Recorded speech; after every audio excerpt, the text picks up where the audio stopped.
पता चला? मासा को पापा सा के नंबर से ही कॉल आया है। लेकिन ऐसा कैसे हो सकता है? पापा सा का फोन मेरे पास है। तो पता है दादा मुझे, हो सकता है पापा सा को उनका फोन ना मिल रहा, उन्होंने डुप्लीकेट सिम इशू करवा लिया हो। अगर हम उसी नंबर पे फोन करेंगे तो क्या बड़े हुकुम से बात हो जाएगी? मैं फोन करके देखता हूँ।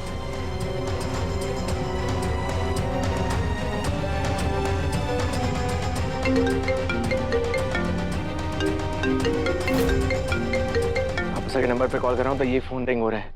मैं एक काम करता हूँ, टेलीकॉम कंपनी की हेल्पलाइन से बात करता हूँ। हाँ हाँ। हेलो, मुझे अपने पापा सा के नंबर के बारे में इंक्वायरी करनी है। हाँ, वो आपकी कंपनी का सिम यूज करते हैं। क्या आप बता सकते हैं फोन नंबर 92128161 पे कोई डुप्लीकेट सिम इशू है क्या? इशू हुआ है? कब हुआ है? कल? क्या आप बता सकते हैं कि वो सिम किसके नाम पर इशू हुआ है? आप श्योर हैं कि वो डुप्लीकेट सिम प्रभात सिंह चौहान ने इशू करवाया है?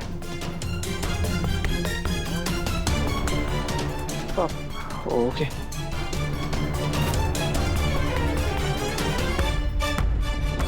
अगर सच में पापा साहब ने सिम इशू करवाया होता तो हम में से किसी न किसी को फोन जरूर करते। जरूर किसी की सोची समझी चाल है। तो कोई पापा साहब की वॉइस को कैसे कॉपी करेगा? शायद वैसे ही जैसे कंप्यूटर का इस्तेमाल करके आपने बड़े हुकुम और देवी हुकुम की बात करवाई थी। एग्जैक्टली दादा, टेक्नोलॉजी अगर हमारे पास है तो किसी और के पास भी तो हो सकती है, कोई और भी तो इस्तेमाल कर सकता है उसका। जो कोई भी है जानबूझकर मासा की भावनाओं के साथ खेल रहा है, जानबूझकर उनकी उम्मीदें बढ़ा रहा है, सिर्फ उन्हें पूरी तरह तोड़ सके। लेकिन ऐसा कौन कर सकता है और क्यों करेगा कोई ऐसा? सबसे ज्यादा चौंकाने वाली बात तो यह है कि उसको हमारे घर के बारे में एक एक बात अच्छे से पता है। यहाँ तक कि उनका बात करने का तरीका, पापा सा और मासा के बीच में क्या बातें होती हैं, सब जानता है वो। इसका मतलब वो जो कोई भी है कहीं परिवार का करीबी तो ना है।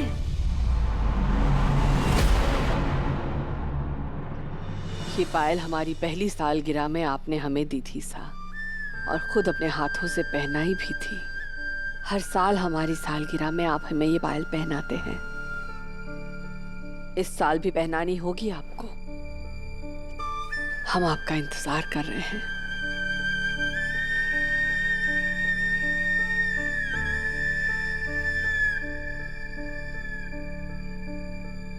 हमारा श्रृंगार, हमारा अभिमान, सब कुछ आपसे है साहब।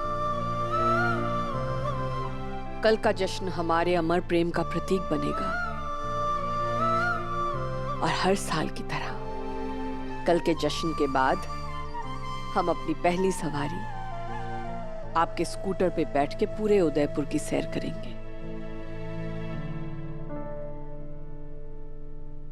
भाभी साहब, बायसा के स्कूटर की सर्विसिंग हो गई है। चाबी। थैंक यू देवर साहब।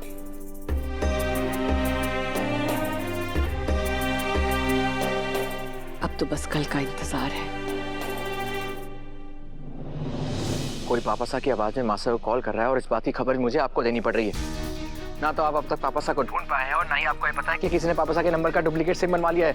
सॉरी देवांशी, हम अभी पता करवाते हैं। मुझे उस नकली कॉलर की पूरी इन्फॉर्मेशन चाहिए। अगर रत्ती भर भी चांस है कि वापस आए तो मुझे उन तक पहुंचना है।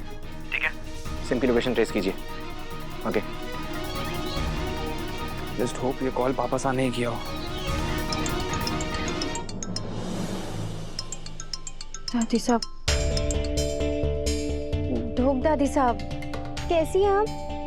दवाइयाँ ले रही हैं ना समय समय पर? अरे तुम्हारी छोड़, कल प्रभात और बहुरानी की शादी की सालगिरह है, और बहुरानी तो आस लगाए बैठी होगी कि प्रभात जरूर लौट के आ जाएगा। अब हमारे को ये बता कि प्रभात की कोई खबर मिली? अभी तक तो कुछ पता ना चला है दादी साहब, पर कोई बड़े हुकुम के नंबर से देवी हुकुम ने फोन कर रहा है। हम सब बस यही उम्मीद कर रहे हैं कि वो सच में बड़े हुकुम ही हो।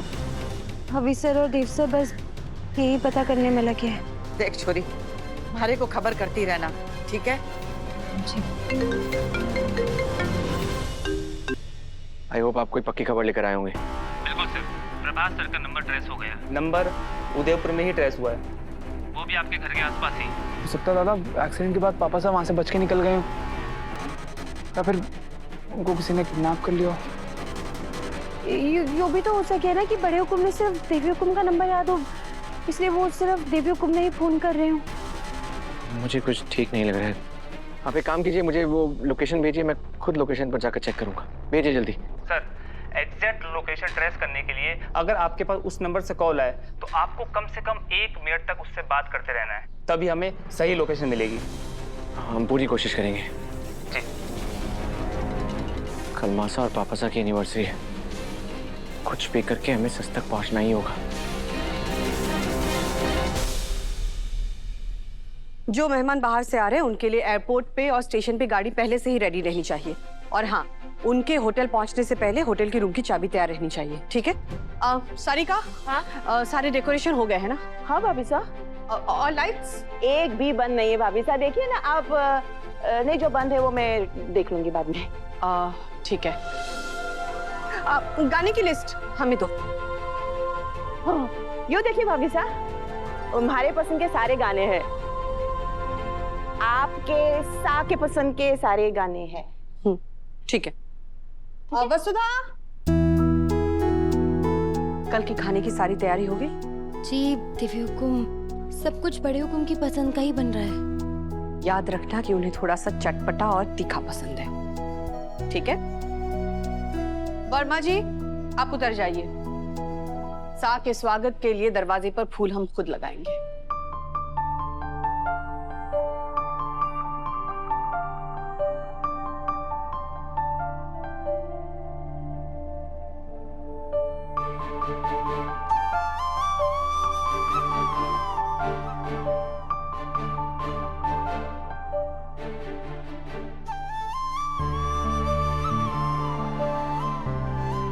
कल आप इतने दिनों बाद अपने घर लौटेंगे सा।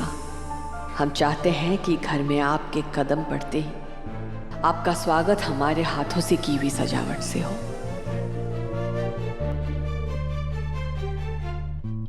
देवी हुकुम कल को लेकर कितने सपने बुन रही है।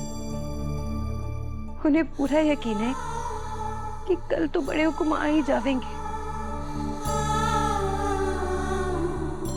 देव सर, देवी हुकुम के सपने ने टूटने मत दीजिएगा। बस एक बार फिर से मासा को वो कॉल आ जाए और हम उसे ट्रेस कर ले। तब तक तुम मासा के आसपास ही रहना।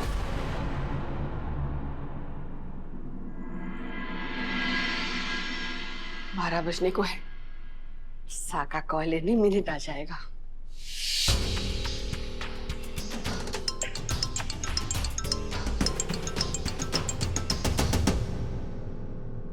हैप्पी वेडिंग एनिवर्सरी सा।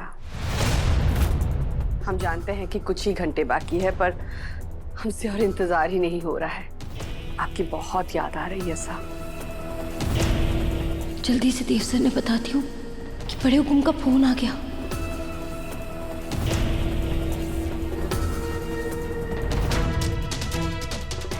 मुझे भी तुम्हारी बहुत याद आ रही है, लेकिन बस आज रात की बात और है। कल के बाद हम कभी अलग नहीं होंगे। जल्दी आइएगा, आपका इंतजार कर रहे हैं हम। तुम चिंता मत करो चंदा, कल का दिन हम सबके लिए बहुत खास होगा। और इस खास दिन को और भी खास बनाने के लिए हमने ढेर सारी तैयारियां की है सा।